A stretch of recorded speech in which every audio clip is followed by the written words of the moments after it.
परत येणारच नाहीये मी. नाहीच येणार आहे. येणार आहे मी संध्याकाळी येणार आहे आणि आल्यावर मला ते 3 शब्द ऐकायचेच आहे.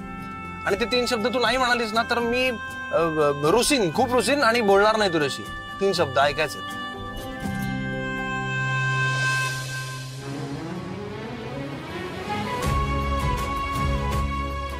वाट बघते मी.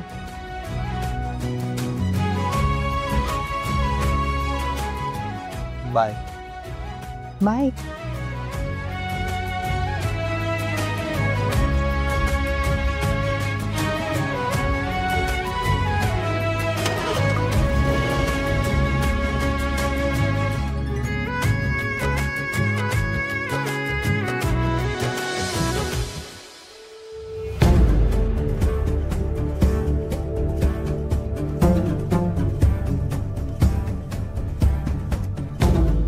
काय ग, आज चक्क तू किचन मध्ये? काय किचन मधली कामं बिमं करायचा विचार आहे की काय? सूर्य आज पश्चिमेला उगवलाय का? पण त्यासाठी आधी किचन मधली कामं पण यावी लागतात ना. खरं सांगू, तुझ्या जेवणात फिश टाकायचा विचार होता माझा. आणि ते काम मला चांगलंच जमतं, हे तुलाही माहिती आहे की नाही? तू काहीही कर, पण मला मारण्यात आणि या घरातून बाहेर काढण्यात तू कधीही सक्सेसफुल होऊ शकत नाही. कारण माझा देव माझ्या पाठीशी आहे. खरंच करून दाखवे ना, हलक्यात घेऊ नकोस मला. प्रयत्न करून झालाय तुझा आणि फसलीये. त्या दिवशी पार्टीत तूच होतीस ना, बरोबर ना? हो, त्या दिवशी जे काही झालं ना ते सगळं मीच केलं होतं. पण सांग ना, तू काय वाकडं करणार आहेस माझं? अगं त्या दिवशीही काही करू शकली नाहीस आणि आजही काही करू शकत नाहीस.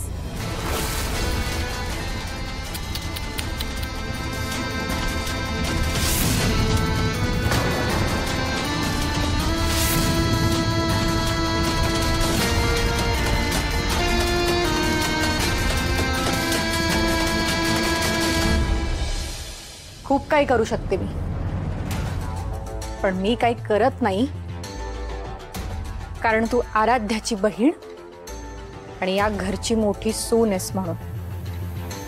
पण तू माझी बहीण नाहीयेस. माझ्या ताईची जागा मी तुला कधीच घेऊ देणार नाही.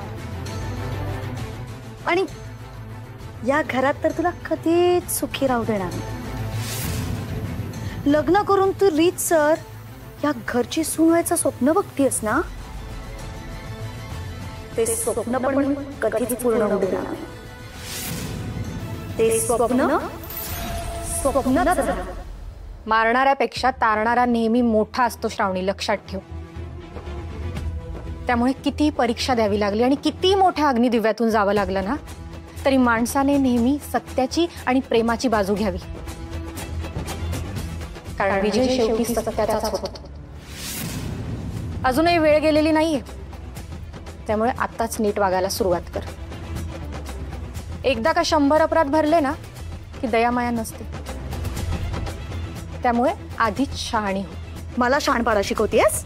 हा, कोण आहेस ग तू? 3 पट पाड्यावरची 3 पट पोरगी. तू मला सांगणार काय करायचं ते? हा, तू मला सांगणार?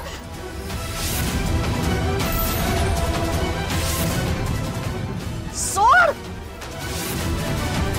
सोड.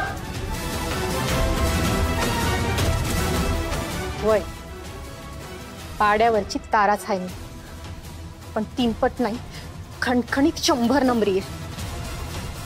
त्यामुळे माझ्या वाट्याला जायचं नाही. लक्षात ठेवा, एकच वायदा, ताराचाच कायदा. माझ्याशी कायद्याने वागायचं, नाहीतर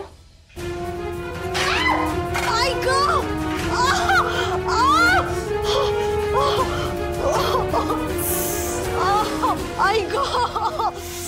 याला म्हणतात देवाची काठी. बसली ना बरोबर. त्यामुळे शहाणी हो लवकर. मी म्हणाले ना, माझा देव माझ्या पाठीशी आहे. उगाच माझ्या वाटेत आलीस ना तर स्वतःची वाट लावून घेशील. लक्षात ठेव.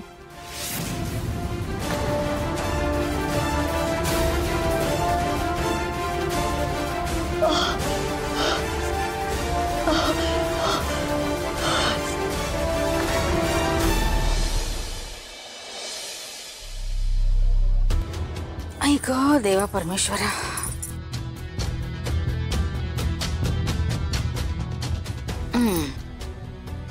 दयानंदना लॉकअपमध्ये भेटायचं, वकिलांसाठी पैशाची तजवीज करायची.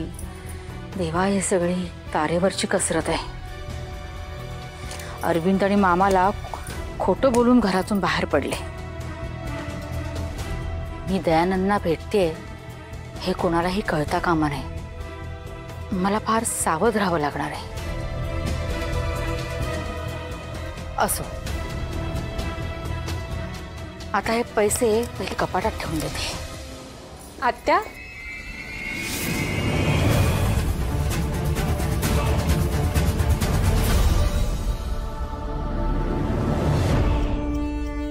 एवढे पैसे? तू बस ना इथे सांगते तुला. अगं बाई, हे सगळं तुझ्यासाठीच चाललंय. माझ्यासाठी? अगं नवरी मुलगी ना तू. माझी होणारी सून आहेस.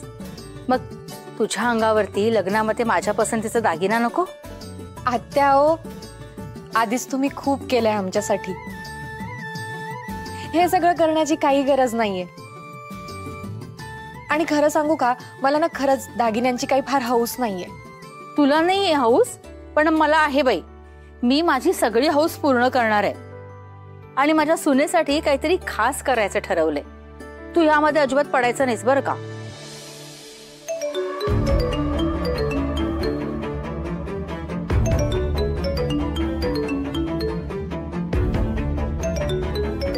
आत्यांना कोणाचा फोन आलाय? हा फोन तर घ्यावाच लागेल.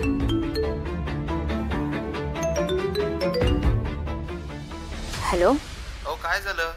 पैशांची सोय केली की नाही तुम्ही? सर विचारत होते.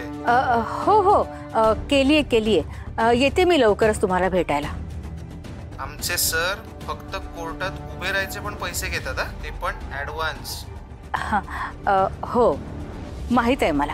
हां, येते मी नक्की. ठीक आहे.